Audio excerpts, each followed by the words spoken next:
Sir ನಮಸ್ಕಾರ sir. ನಮಸ್ತೆ sir ನಿಮ್ಮ ಹೆಸರು? ನನ್ನ ಹೆಸರು ಮಹೇಶ್ ಕೇಟಿ ಅಂತ.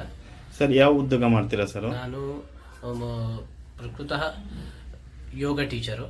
ಹಾಗೆ ಎಲ್ಲ ಕಡೆ ಯೋಗ ಶಿಬಿರಗಳನ್ನು ಇಡೀ ಭಾರತಾದ್ಯಂತ ಯೋಗ ಶಿಬಿರಗಳನ್ನು ಮಾಡ್ತಾ ಬಂದಿದ್ದೇನೆ. ಸುಮಾರು ಒಂದು 28 ವರ್ಷಗಳ ಕಾಲ ಯೋಗವನ್ನೇ ಉದ್ಯೋಗವನ್ನಾಗಿ ಮಾಡ್ತಾ ಇದ್ದೇನೆ. ಅಲ್ಲಲ್ಲಿ ಕರ್ಕೊಂಡು ಹೋಗಿ ನನ್ನನ್ನು ಯೋಗ ಕ್ಲಾಸನ್ನು ಮಾಡ್ತಾ ಇದ್ದಾರೆ. ಹಾಗೆ ಯೋಗದಲ್ಲಿ ಅನೇಕ ಯೋಗ ರತ್ನ, ಯೋಗಾಚಾರ್ಯ, ಹೀಗೆ ಹಲವು ರೀತಿಯ ಪ್ರಶಸ್ತಿಗಳು, ಹಾಗೆ ಇಂಟರ್ನ್ಯಾಷನಲ್ ಅಂತಾರಾಷ್ಟ್ರೀಯ ಯೋಗ ಕಾಂಪಿಟೇಟರ್ ಕೂಡ ನಾನಾಗಿದ್ದೆ.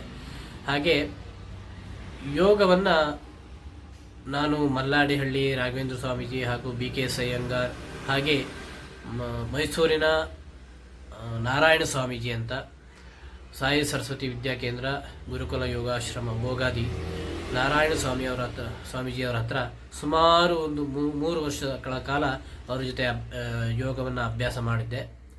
ಹಾಗೆ ಈ ಯೋಗವನ್ನೇ ನನ್ನ ಒಂದು ವೃತ್ತಿ ಜೀವನವನ್ನಾಗಿ ಮಾಡಿಕೊಂಡಿದ್ದೆ. ಹಾಗೆ ಯೋಗದಲ್ಲಿ ಅನೇಕ ಅಂಗಮರ್ದನ ಇರ್ಬೋದು, ಹೋಮಿಯೋಪತಿ ಇರ್ಬೋದು, ನ್ಯಾಚುರೋಪತಿ ಇರ್ಬೋದು, ಇವುಗಳನ್ನೆಲ್ಲ ಅಭ್ಯಾಸ ಮಾಡಿದ್ದೇನೆ. ಹಾಗೆ ಅದರಲ್ಲಿ ವಿಶೇಷವಾಗಿ ಗೋಚಿಕಿತ್ಸೆ, ಯೋಗದಲ್ಲಿ ಗೋಚಿಕಿತ್ಸೆಯನ್ನು ಕೂಡ ನಾನು ಮಾಡಿದ್ದೇನೆ. ಹಾಗೆ ಈ ಎಲ್ಲ ಯೋಗವನ್ನು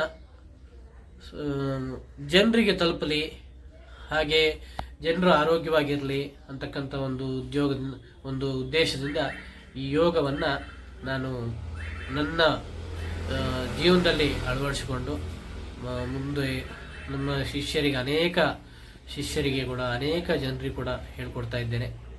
ಹಾಗೆ ಇದರಲ್ಲಿ ವಿಶೇಷವಾಗಿ ನಮ್ಮ ಸ್ನೇಹಿತರೊಬ್ಬರು ಮೂಲವ್ಯಾಧಿ ಬಗ್ಗೆ ಕೇಳಿದರು. ಅವರು ಮೂಲವ್ಯಾಧಿ ಕೆಲವೊಂದಷ್ಟು ಕಾಯಿಲೆಗಳನ್ನು ಯೋಗ ಬರದೇ ಹಾಗೆ ತಡೀತದೆ. ಆದರೆ ಪೂರ್ತಿ ಬಂದ ಮೇಲೆ ತಡಿಲಿಕ್ಕೆ ಯೋಗದಿಂದ ಕಷ್ಟ, ತುಂಬ ಸಮಯ ಬೇಕು. ಹಾಗೆ ನನ್ನ ಪರಿಚಯಸ್ಥರು, ಹಾಗೆ ಸ್ನೇಹಿತರು, ಹಾಗೆ ಅವರು ಈ ಮೂಲವ್ಯಾಧಿಯನ್ನು ಅತೀ ಅಮೂಲ್ಯವಾಗಿ ಅವರು ಅದರಲ್ಲಿ ತುಂಬ ಪರಿಣಿತಿಯನ್ನು ಪಡೆದು, ಹಾಗೆ ಎಲ್ಲ ಸಾಕಷ್ಟು ಜನರಿಗೆ ಆ ಮೂಲವ್ಯಾಧಿಯನ್ನು ಕಡಿಮೆ ಮಾಡಿದ್ದಾರೆ.